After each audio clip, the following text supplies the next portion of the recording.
இடம் கொடுத்த ஆடியன்ஸ்க்கு ஃபர்ஸ்ட் நான் வந்து தேங்க்யூ சொல்லிக்க ஆசைப்படுறேன். ஏன்னா அவங்களும் பொறுமையா இருந்தாங்க என்னோட. சரி இந்த பொண்ணு இன்னும் கத்துக்கும் அப்படின்னு. ஃபர்ஸ்ட் இயர்ல நான் வந்து பிரசென்ட் பண்ண ஒரு சில நிகழ்ச்சிகள் நான் பார்த்தேன்னா இப்போ நானே வந்து கண்ண முடிப்பேன். பிகாஸ் எனக்கே தெரியுது that my knowledge was not up to the mark. But அவங்க என்ன சொன்னாங்க, இந்த பொண்ணு கத்துக்கிட்டுப்பா, ஒவ்வொரு ஷோ பெட்டரா பண்ணுதுப்பா அப்படின்னு.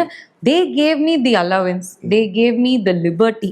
அண்ட் என்னுடைய எக்ஸ்பர்ட்ஸ் எல்லாமே பரவாயில்ல கத்துப்பேன், உனக்கு ஸ்விங் போலிங்னா என்னன்னு தெரியாதா, உங்களுக்கு சீம் அப்னா என்னன்னு தெரியாதா, கூகுளினா என்னன்னு தெரியாதா, உங்களுக்கு குட் லென்த்னா என்னன்னு தெரியாது, நான் கத்து கொடுக்குறேன், no problem, we will teach you but you be ready to learn அப்படின்னு சொன்னாங்க. And I was ready to learn. நிறைய ஹார்ட் ஒர்க் பண்ணேன். அதுதான் என்னுடைய சைட்ல இருந்து என்னால பண்ண முடியும்.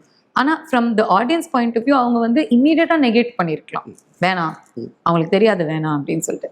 பட் அவங்க டைம் கொடுத்ததுனால தான் I have been able to better myself. எனக்குன்னு ஒரு இடம் என்னால உருவாக்கிக்க முடிஞ்சிச்சு. And for that I am eternally grateful.